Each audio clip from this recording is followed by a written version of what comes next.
by Shankar Singh।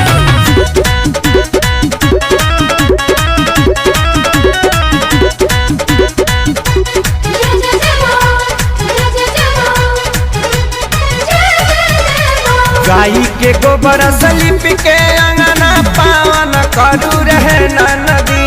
गाई के गोबर सलिप के अंगना पावन करू रहे नदी।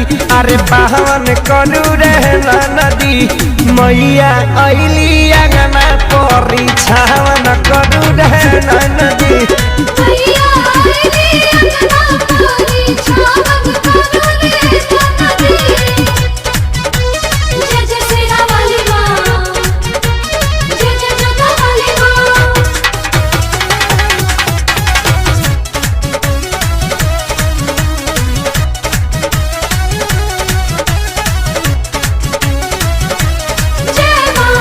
थाली साजा देखा कर जानी भूल हो। ले ला कपूर रोड़ी चंदन फूल हो। थाली साजा देखा कर जानी भूल हो। ले ला कपूर रोड़ी चंदन फूल हो। घिउ के दिया बारी के घर सोहावन करू रहे नदी। घिउ के दिया बारी के घर सोहावन करू रहे नदी। सोहावन करू रहे नदी। अरे मैया अली अंगना परी छावन करू रहे नदी।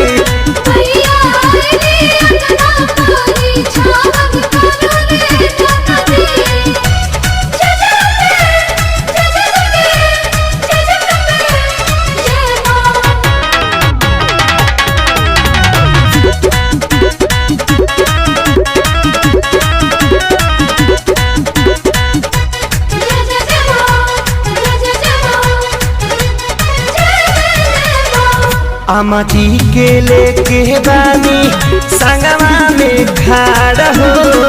स्वागत में लावा जाके अढ़ौल के हार हो।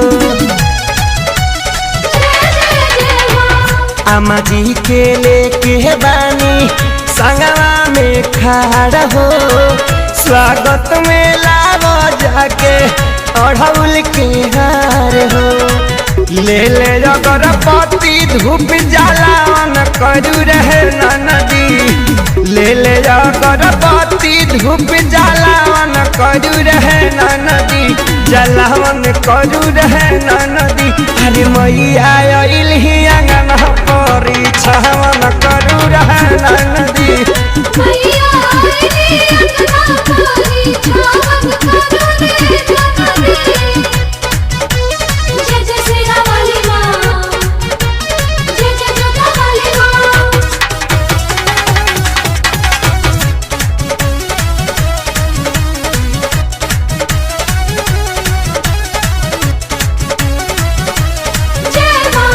ललकी चुनरिया लाऊ माई के पसंद बा।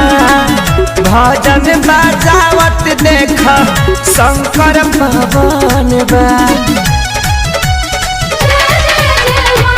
ललकी चुनरिया लाऊ माई के पसंद बा। भजन बजावत अपू पंकज पवन बा। निमिया डढ़िया झूला लगा के झूलावन करू रहे नदी। निमिया दाढ़ी झूला लगा के झूलावन करू रहे नदी। झूलावन करू रहे नदी। मैया अइली अंगना परी छावन करू रहे नदी।